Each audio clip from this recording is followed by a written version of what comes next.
Bonjour à tous et à toutes. Aujourd'hui on va parler de X-Men le commencement, et pour me soutenir dans cette tâche difficile, j'ai avec moi mon co-présentateur Logan, plus connu sous le nom de Wolverine. Un petit mot Logan? Il est où mon cigare? Vous avez du whisky? Oui, bien sûr. Donc tout de suite, des peloteurs de mannequins, des fans de football et un bon nombre d'incohérences. C'est parti! Donc X-Men le commencement est une préquelle aux 3 premiers films X-Men, sorti en 2011 et réalisé par Matthew Vaughn. Elle détaille notamment la rencontre entre Charles Xavier et Rick Lancer, qui deviendront les célèbres Professeur X et Magneto. Moi j'aime pas Magneto. Ça c'est parce qu'il te met misère à chaque fois que tu te bats contre lui. Pendant la guerre froide, les méchants mutants cherchent à déclencher la guerre nucléaire pour anéantir l'humanité, et les gentils essayent de les arrêter. Mais apparemment la 3ème guerre mondiale n'est pas une occupation majeure pour certains. Je vous recommande d'arrêter de me faire perdre mon temps. Je crois que le colonel veut déclencher la 3ème guerre mondiale. Maintenant j'ai autre chose à faire, McTaggart. Le colonel essaye d'anéantir la planète. Quel coquin! Mais le fil conducteur de ce film reste la recherche par Rick Lessler, Ce connard de Magneto. de Sebastian Shaw, l'homme qui l'a torturé dans les camps de concentration pendant son enfance et qui a tué sa mère. Sa quête le mène en Argentine, dans un bar où il rencontre 2 anciens nazis, amis avec Sebastian Shaw, sa chimère, l'homme qu'il souhaite tuer. Sébastien Shaw, quel nom de merde. Il va pouvoir les interroger et leur arracher des informations sur Shaw. Shaw, cola, Et peut-être même savoir où il se trouve. Shaw, phage, Non mais t'as déjà trop bu ou quoi? Shaw, 7. Bref, Rick commence son interrogatoire.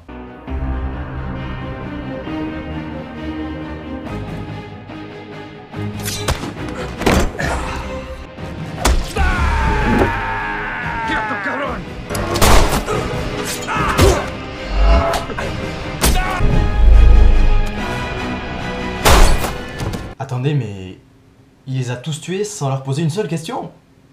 Ça me rappelle un peu Expendables 2. Un peu plus tard, et avec une chance extraordinaire, Rick se retrouve confronté à Shaw, qui parvient à s'enfuir, et il rencontre Charles Xavier.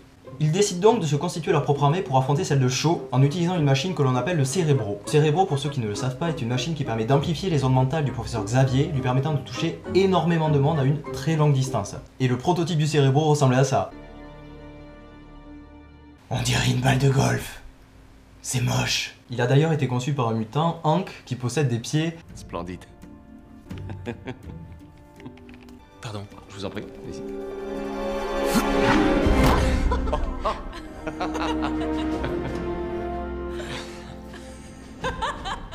Waouh, il peut s'accrocher à des maquettes d'avions avec. Ça c'est du pouvoir utile.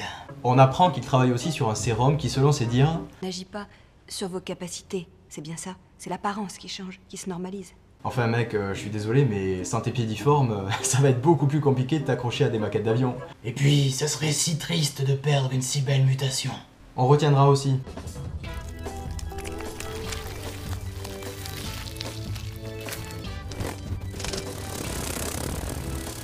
Mademoiselle Libellule qui fait incroyablement bien tenir son soutien-gorge à sa poitrine, comme par magie.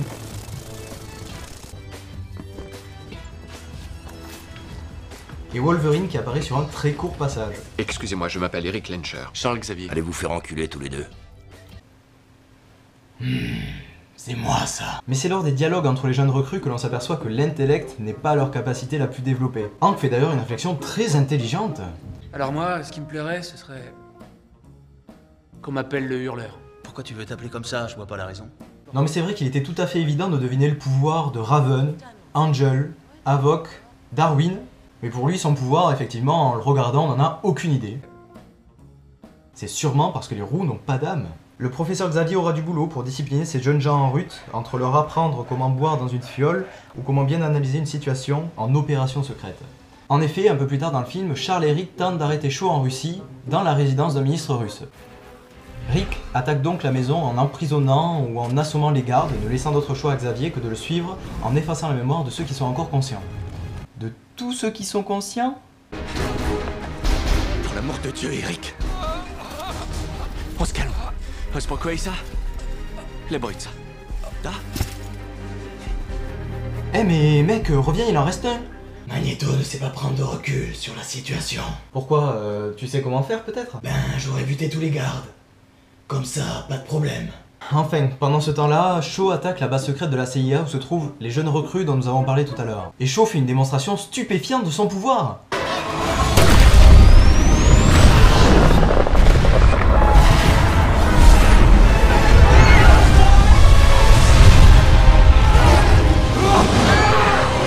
Non, pas celui-là. Il est ridicule, je vais vous parler de l'autre. Posez cette arme ou nous ouvrons le feu!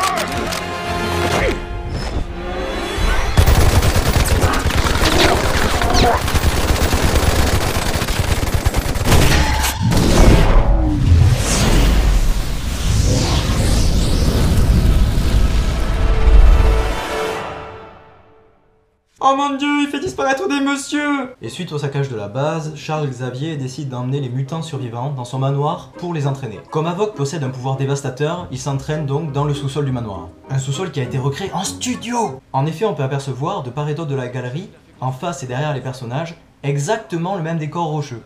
Je ne risque pas d'exploser les murs. Et on remarquera également que derrière son apparence innocente, en cache une redoutable perversité. Mon dieu, mais il pelote le sein du mannequin! Mais le plus beau reste l'entraînement de Magneto. Tu vois la parabole? Réoriente-la vers nous. Et on peut se demander pourquoi lui faire déplacer cette parabole. Ben, elle est lourde, métallique, et loin devant. Non, non, croyez-moi, nous nous sommes renseignés et ce n'est pas du tout ça. Nous avons trouvé la véritable raison.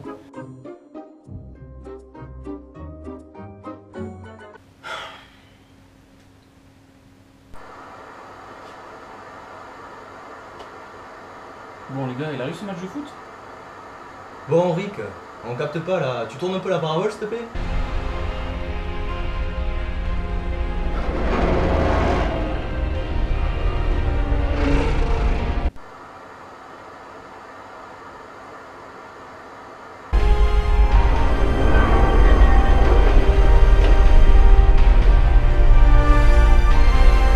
C'est maintenant un petit peu plus difficile, c'est clair. Pancrate, l'accélération de Pancrate, toujours Paoletto. L'état dans la surface, la frappe. Oh, le but! En parlant de Rick, celui-ci a tendance à apparaître dans la vie de Raven sans aucun intérêt et complètement par surprise tout au long du film. C'est du vice. Pour ce que j'en dis, si j'étais né comme toi, je ne changerais rien. Ouais, ok, c'est cool. Si tu consacres la moitié de ton attention à avoir l'air normal, tu n'es qu'à 50% à ce que tu fais. C'est un petit détail qui pourrait te sauver la vie.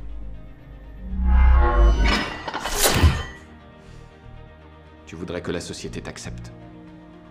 Mais tu ne t'acceptes pas toi-même. Il veut se la taper. Mais non, arrête de raconter n'importe quoi, c'est pas du tout ça, il est pas du tout tourné vers ça. Eh bien, en voilà une surprise. Pas trop désagréable. Et nous arrivons donc à la scène finale où nos amis vont tenter de sauver la planète entière, et oui, rien que ça. Un cargo russe chargé de missiles s'apprête à pénétrer en zone interdite et à se faire détruire par la marine américaine, ce qui aurait conduit au déclenchement de la Troisième Guerre mondiale. Position du transporteur. Notre équipe arrive donc en avion, ce qui ne déclenche pas de réaction offensive de la part de la flotte russe ou américaine. Ce qui signifie que les militaires réfléchissent toujours avant d'attaquer. Xavier contrôle mentalement un officier russe pour lancer des missiles russes sur le cargo russe et éviter la guerre, généreusement aidé par le commandant américain qui ne sait pas faire un compte à rebours correct. Ils font également léviter le sous-marin de Shaw hors de l'eau et éliminent Shaw. Ouais, c'est sympa. Les Américains et les Russes décident donc de s'allier contre toute attente pour éliminer la menace mutante présente sur la plage. Et la petite et mignonne agente de la CIA aussi.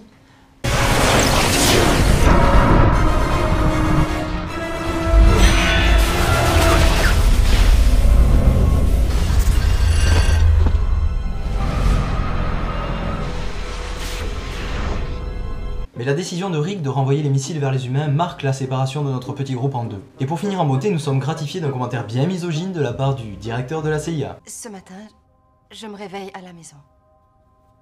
Et c'est tout. Toute cette période gommée de votre esprit.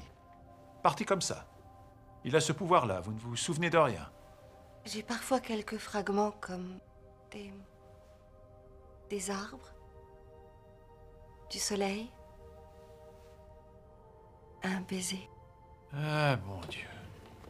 Messieurs, c'est aussi pour cela que les femmes n'ont pas leur place à la CIA. Il lui a sûrement fait des tas de choses avant. C'était donc le 3e épisode de La Faille du film. Abonnez-vous. J'espère que vous avez aimé cette vidéo et merci beaucoup d'être allé jusqu'au bout. Laissez un pouce vert. Je vous souhaite une très bonne continuation à vous tous et à vous toutes. Ouais, c'est ça, parez-vous. Tu es vraiment un monstre.